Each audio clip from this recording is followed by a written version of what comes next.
Hello friends, स्वागत है आपका उत्तराखंड ऑनलाइन एजुकेशन हब में। तो गाइज, जैसे कि आपको पता है, उत्तराखंड वन दरोगा में 100 मार्क्स का आपका एग्ज़ाम होगा और वो रिलेटेड होगा आपके साइंस के।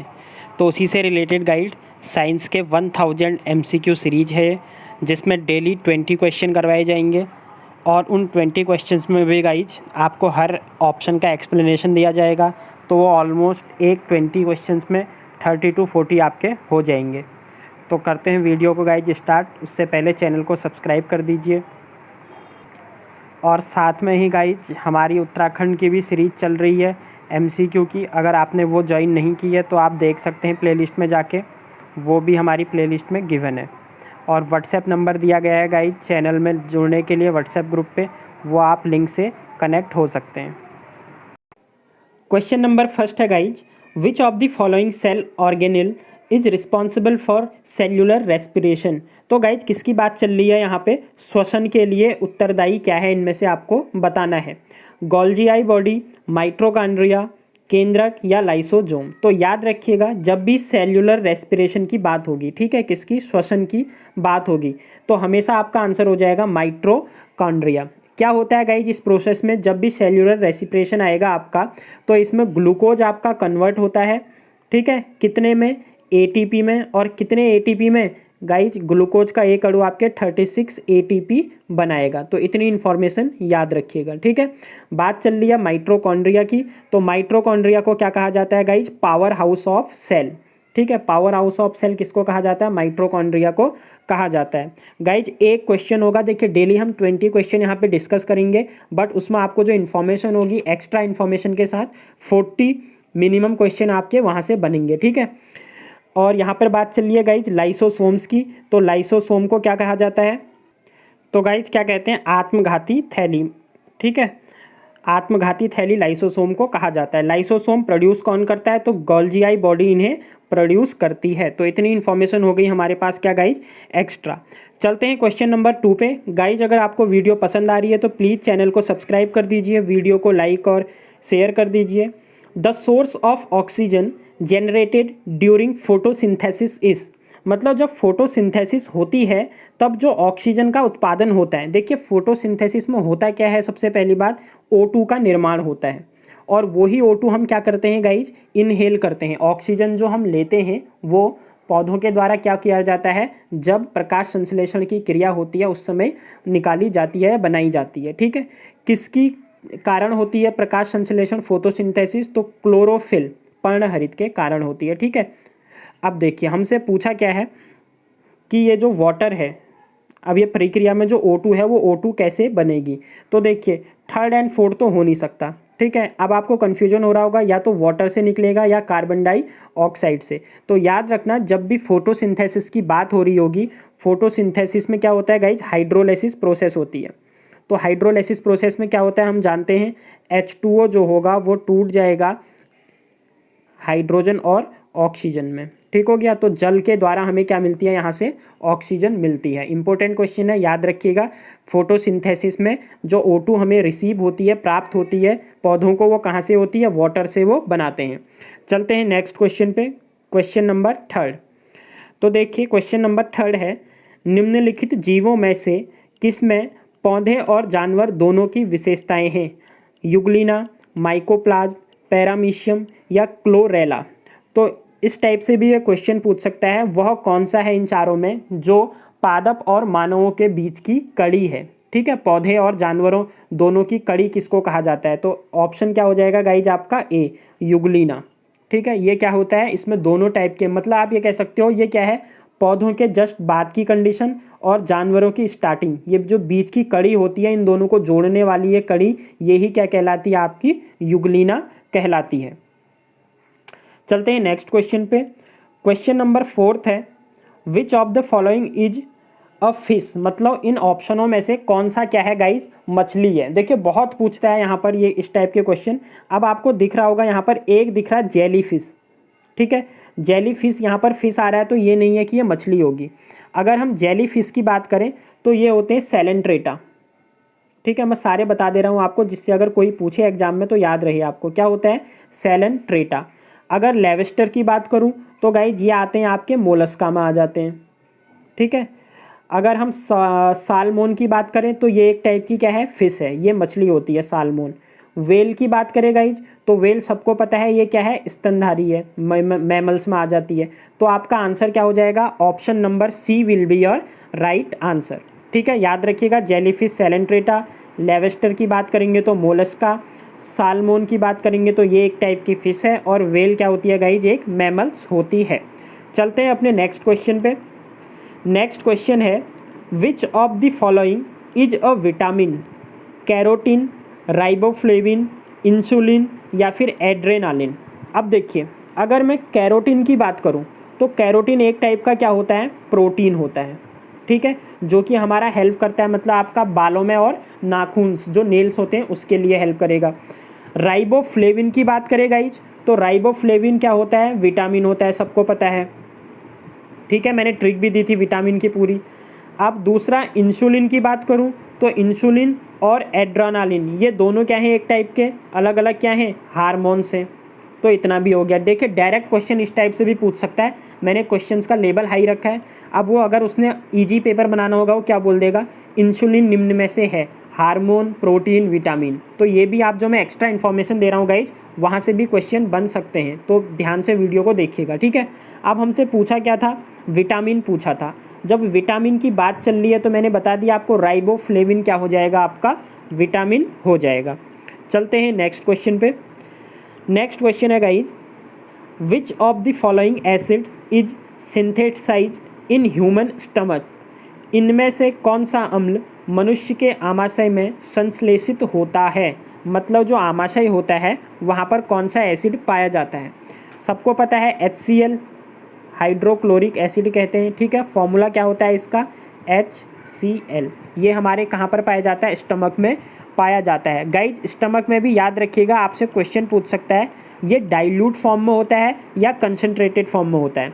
तो HCl कौन सी फॉर्म में होता है, डाइल्यूट फॉर्म में होता है, ठीक है। इतनी इन्फॉर्मेशन हो गई इससे। बात चल रही है सल्फ्यूरिक एसिड की, तो सल्फ्यूरिक एसिड का फॉर्मूला H2SO4 होता है, ये याद रखिएगा। फॉर्मिक एसिड HCOOH हो जाएगा, ठीक है। नाइट्रिक एसिड HNO3 हो जाएगा। तो इतनी इन्फॉर्मेशन हो गई ये। चलते हैं नेक्स्ट क्वेश्चन पे। नेक्स्ट क्वेश्चन है, alcohol is more volatile than water because is lower than water. मतलब जो एल्कोहल है वो पानी की अपेक्षा शीघ्र वाष्पशील पदार्थ है। मतलब अगर आप एक जगह आपके पास एल्कोहल है और एक वाटर को अगर आप गर्म करते हैं तो एल्कोहल आपका क्या हो जाएगा, ईजिली वाष्पशील बन जाएगा, मतलब भाप में परिवर्तित हो जाएगा। क्यों, क्योंकि वाटर क्या होता है गाइज, 100 डिग्री सेल्सियस पर उबलना स्टार्ट करता है, मतलब यहाँ से वो वाष्प में बदलना स्टार्ट करेगा। बट अगर आप एल्कोहल की बात करोगे तो ये कितने में आ जाता है, 76 या 80 के आसपास इसका होता है। तो कौन इजीली वेपराइज हो जाएगा, एल्कोहल। क्यों, क्योंकि इसका बॉइलिंग पॉइंट क्या है, वाटर की अपेक्षा कम है। तो आपका ऑप्शन क्या हो जाएगा गाइज, इट्स बॉइलिंग पॉइंट, क्योंकि इसका बॉइलिंग पॉइंट पानी की अपेक्षा क्या होता है, कम होता है। यही कारण है कि ये वॉलेटाइल है कंपेरिजन टू वाटर। नेक्स्ट की बात करते हैं गाइज। तो नेक्स्ट क्वेश्चन है, जब जल हिम्मी प्राय तरल के किस बिंदु पर शीतलता से है। ओके, क्वेश्चन कह रहा है, when water freezes its density decreases, becomes zero, remains constant, increases. देखिए गाइज, यहाँ से मैं 2-3 क्वेश्चन आपको बताऊंगा, बहुत इंपॉर्टेंट है तो याद रखिएगा। जब भी बात चल रही होगी वाटर की, ठीक हो गया। अब ये वाटर था H2O, पहले मेरा क्या था, ये लिक्विड फॉर्म में था। मैंने इसको फ्रीज किया, जमा दिया, तो जमाने पर ये क्या बन गया, ठोस, मतलब कि सॉलिड बन गया। अब हमें पता है ये सॉलिड कौन सी फॉर्म पर होगा, 0 डिग्री सेल्सियस टेम्परेचर पर। और इधर पर क्या होता है गाइज, इसकी जो डेंसिटी होती है वो कम होती है। जब आप जल को जमाते हो, फ्रीज करते हो, तो इसकी डेंसिटी क्या हो जाती है, कम हो जाती है। यही कारण है, आपने देखा होगा अगर आप क्या करते हो, बर्फ़ के टुकड़े को पानी पर फ्लोट करता है वो। क्यों, मैंने बताया था क्या होता है, कोई भी चीज़ किसी बॉडी में फ्लोट तब करेगी जब उसकी डेंसिटी नीचे वाले से क्या होगी, कम होगी। तो मतलब क्या हो गया, जो आपका सॉलिड है, जो आइस क्यूब है, उसकी डेंसिटी कम है कंपैरिजन टू लिक्विड H2O के। तो यहाँ पर अगर क्वेश्चन की बात करूँ तो ये तो हो जाएगा गाइज क्या, ऑप्शन नंबर ए आपका क्या हो जाएगा, राइट। बट अगर आपको इसके अलावा कोई और दे, ठीक है, अल्कोहल दे दे या कुछ और दे दे, ग्लिसरीन, वहाँ पर क्या होता है, हमेशा लिक्विड की जो डेंसिटी होती है वो क्या होगी गाइज, लेस देन होती है comparison to density of solid. ठीक है, वाटर के केस में रिवर्स होता है, बाकी सबके केस में लिक्विड की डेंसिटी कम होती है एज कंपैरिजन टू सॉलिड। इतना इन्फॉर्मेशन हो गई ये। और अगर आपसे साथ में पूछे वाटर की मैक्सिमम डेंसिटी कितने पर होती है, तो 4 डिग्री सेल्सियस पर जल का जो घनत्व होता है वो क्या होता है, आपका अधिकतम होता है। आई होप कि गाइज आपको वीडियो पसंद आ रही होगी। अगर वीडियो पसंद आ रही है तो प्लीज़ चैनल को सब्सक्राइब कर दीजिए। नेक्स्ट क्वेश्चन है, which of the following is used in MRI machine. MRI machine में किसका प्रयोग किया जाता है, sound wave, x ray, ultrasonic wave या मैग्नेटिक वेव। तो गाइज देखिए, जिसको MRI की फुल फॉर्म पता होगी वो तो इजीली इस क्वेश्चन को कर लेगा। MRI की फुल फॉर्म क्या होती है, मैग्नेटिक रिजोनेंस, ठीक है, मैग्नेटिक रिजोनेंस, आई से क्या हो जाएगा आपका, इमेज हो जाएगा। ठीक है, अब आप देख सकते हैं नाम पहले ही क्या आ गया है, मैग्नेटिक, तो हम इसमें क्या करते हैं गाइज, मैग्नेटिक वेव्स का यूज करते हैं। तो आपका ऑप्शन क्या हो जाएगा, option number D will be your right answer. ठीक है, फुल फॉर्म याद रखिएगा, फुल फॉर्म पूछ लेता है। MRI की full form magnetic resonance image इसकी फुल फॉर्म होती है, मेडिकल में ये यूज होता है। ठीक है, आपने सुना होगा MRI करवा लो, तो ये वही है। नेक्स्ट क्वेश्चन है, आकाश और समुद्र की नीलिमा को नापने के लिए प्रयोग की जाने वाली युक्ति है, बैथीमीटर, सेरेनोग्राफ, साइनोमीटर या फिर बैरोमीटर। तो गाइस देखिए, एक एक करके डिस्कस करते हैं क्योंकि कोई भी पूछ सकता है एग्जाम में। अगर मैं बैथोमीटर की बात करूं, ठीक है, ये बैथोमीटर लिखा है, तो देखिए इसको ऐसे समझो, BATH लिखा हुआ है ना, बात मतलब क्या होता है, याद करने की भी ट्रिक बता रहा हूँ, नहाना। और आप नहाते कहाँ पर हो गाइज, वाटर में नहाते हो। तो bathometer is use to measure the depth of water. ठीक है, डेप्थ ऑफ वाटर मतलब जल की गहराई कहाँ पर, अब घरों के टब या उसमें नहीं, ठीक है, डेप्थ ऑफ वाटर वो भी या तो कहाँ पर, सी पर, समुद्र में या फिर लेक में। आपने देखा होगा ना, कोई भी, जैसे आप नैनीताल या भीमताल की बात करते हो, बोलते हैं ये इतनी गहरी झील है, इसका मतलब क्या है, वो जो मेजरमेंट है इतनी गहरी है, हमने काहे से मेजर किया, बैथोमीटर से इसको मेजर किया गया है। याद कैसे करोगे, BATH, बात, बात मतलब क्या होता है, नहाना, और नहाया किस में जाता है, बाथ टब में नहाया जाता है ना, तो उसी जल की गहराई समुद्र में या फिर झीलों में वो नापने के लिए यूज किया जाता है बैथोमीटर। दूसरा ऑप्शन है गाइज सेरेनोग्राफ। ठीक है, अब सेरेनोग्राफ क्या होता है गाइज, सेरेनोग्राफ आपने देखा होगा जब मौसम बहुत ख़राब हो जाता है तो बिजली कड़कती है। ठीक है, तो उस टाइम क्या होता है, लाइटनिंग डिस्चार्ज होता है, जो बिजली का खड़कना या lightning discharge, LIGHT, lightning discharge, इसको मेजर करने के काम आता है आपका क्या गाइज, आपका सेरेनोग्राफ, ये याद रखिएगा। ठीक है, उसके बाद आया है गाइज, थर्ड ऑप्शन है आपको साइनोमीटर।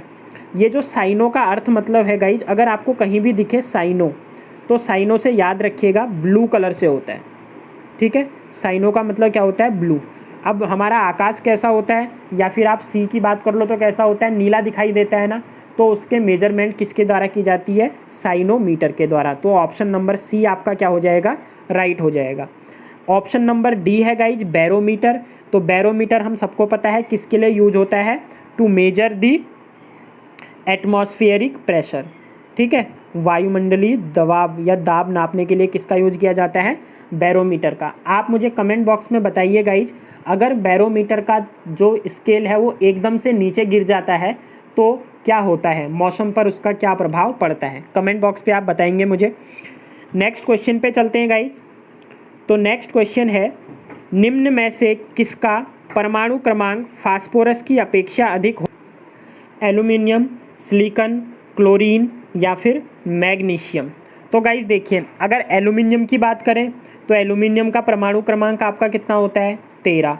सिलिकॉन की बात करूं तो 14, क्लोरीन की बात करूं तो 17, और अगर गाइज मैग्नीशियम की बात करें तो मैग्नीशियम का आपका कितना होता है, ये हो जाएगा गाइज आपका, हमसे पूछ क्या रहा, हमसे पूछ रहा है फास्फोरस की अपेक्षा अधिक होगा। फास्फोरस का क्या होता है गाइज, 16 होता है, ठीक हो गया।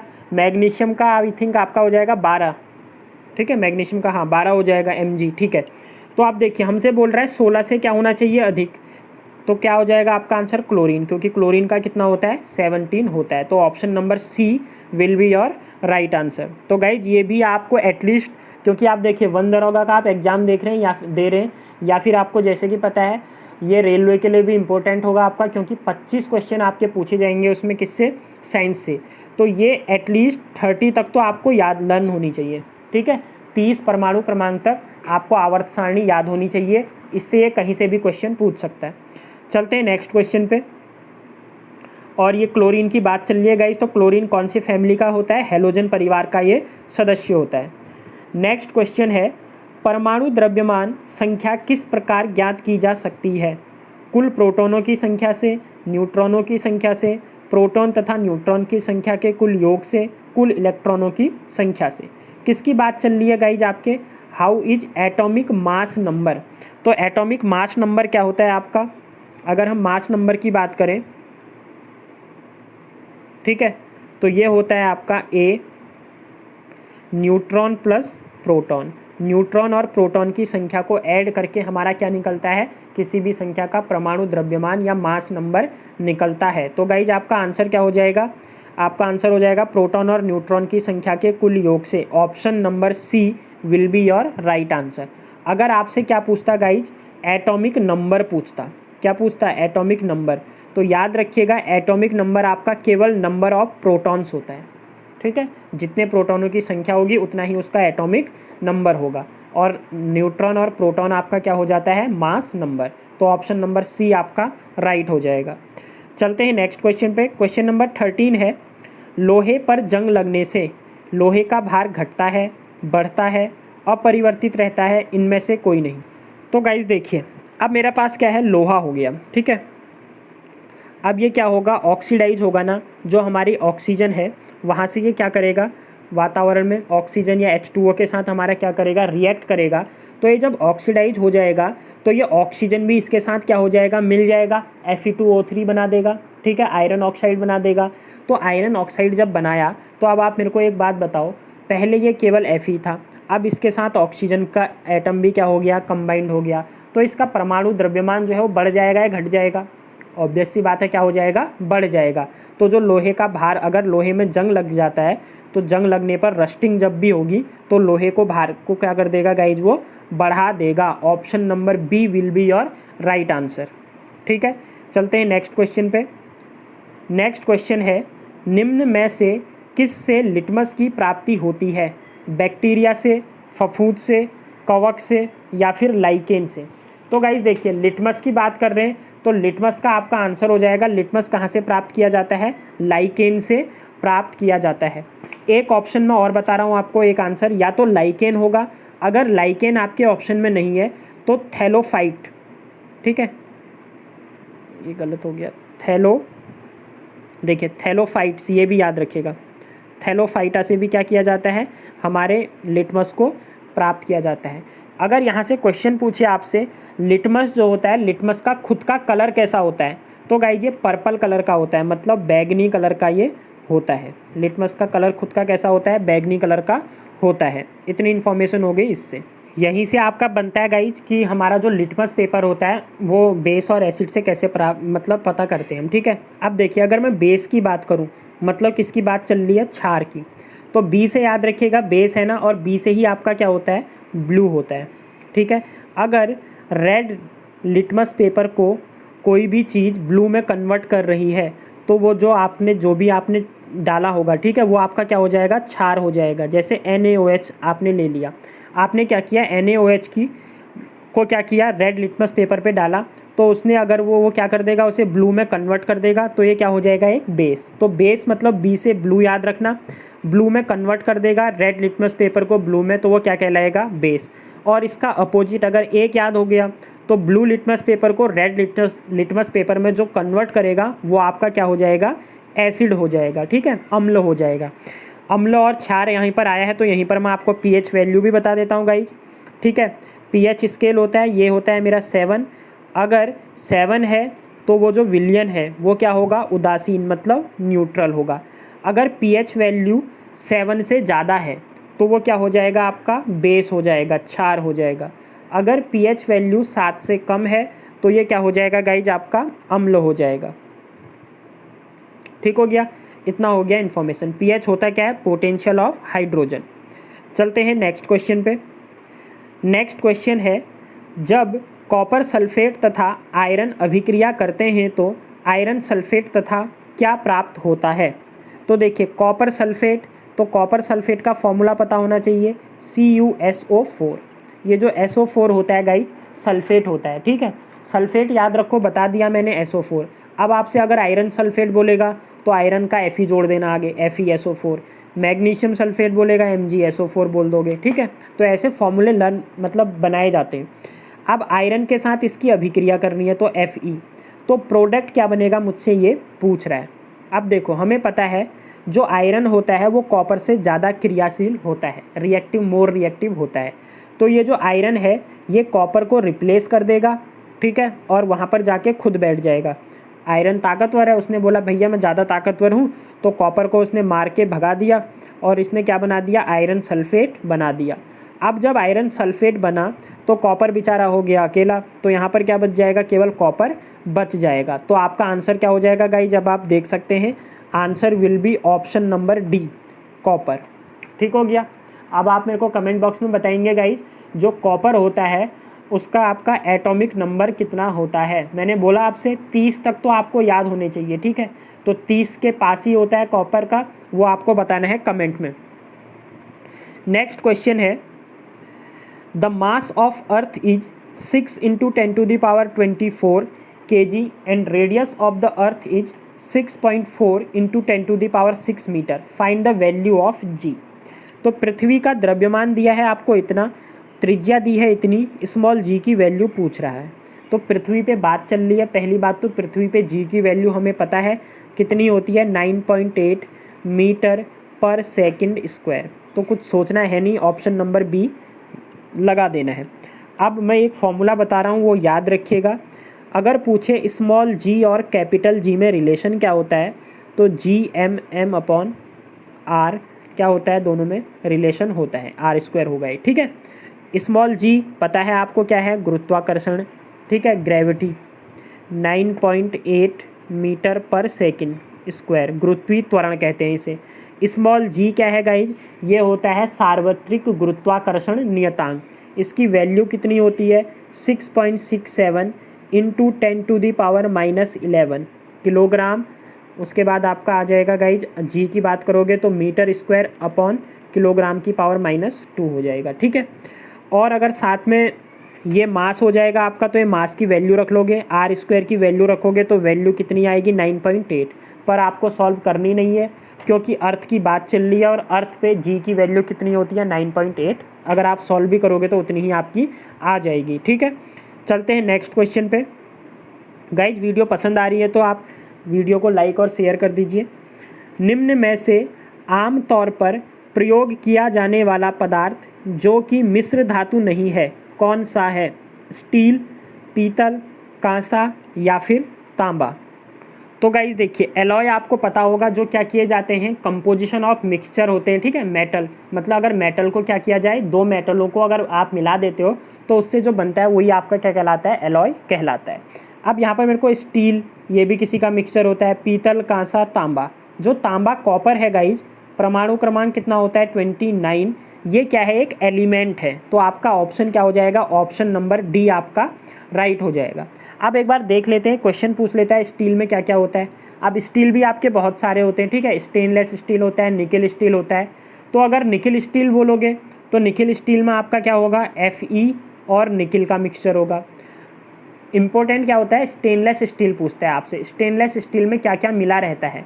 तो याद रखिएगा स्टेनलेस स्टील में आपका एक तो आयरन हो जाएगा प्लस क्रोमियम हो जाएगा Cr, और निखिल या क्या होगा Mn, मैग्नीज। दोनों याद रखिएगा, इंपॉर्टेंट है। अगर आपको Fe, Cr और निकिल दे रहा है तब भी ऑप्शन सही है, FeCr और Mn दे रहा है तो तब भी आपका क्या हो जाएगा, सही हो जाएगा। ठीक है, कार्बन भी वैसे इसमें एक और एलिमेंट होता है बट वो 0.1 से 2.5% होता है, बहुत कम वैल्यू उसकी होती है। इतना हो गया ये। उसके बाद अगर देखो गाइस दूसरा क्या लिखा है यहाँ पर, देखिए पीतल लिखा हुआ है, ब्रास। ठीक है, तो पीतल क्या होता है, आपने बर्तन देखे होंगे पीतल के, ठीक है, बर्तन बनाने में यूज होता है। तो जब हम कॉपर और जिंक को मिलाते हैं, कॉपर इसमें 70% और जिंक कितना होता है, 30% होता है, तो तब आपका क्या बनता है गाइज, ब्रास बनता है, यानी पीतल बनता है। इंपॉर्टेंट है गाइज, याद रखिएगा क्योंकि जितने क्वेश्चन मैं करा रहा हूँ वो आने के चांसेस बहुत ज़्यादा हैं। ब्रॉन्जे की बात करें, कांसे की, तो कांसे के सिक्के देखे होंगे आपने, सुने होंगे। ठीक है, और घंटी जो होती है स्कूलों में, अगर आप गए होंगे पुराने जो अभी भी गवर्नमेंट स्कूल्स होते हैं वहाँ पे जो घंटी होती है वो किसकी होती है, पूछता है घंटी किसकी बनाई जाती है, तो कांसे की, ये याद रखिएगा। कांसे में क्या मिला रहता है आपका, कॉपर और टिन मिला रहता है, Sn। टिन बहुत कम होता है, 10% मिलाया जाता है, और कॉपर कितना मिलाया जाता है, 90% तक मिलाया जाता है। तो इतनी इन्फॉर्मेशन हो गई हमारे लिए ये इम्पोर्टेंट। ठीक है, चलते हैं नेक्स्ट क्वेश्चन पे। नेक्स्ट क्वेश्चन है, निम्न में से कौन सी धातु अन्य धातुओं के साथ अमलगम बनाती है, सीसा, जस्ता, पारा या फिर तांबा। तो देखिए सबसे पहले समझिए अमलगम क्या होता है।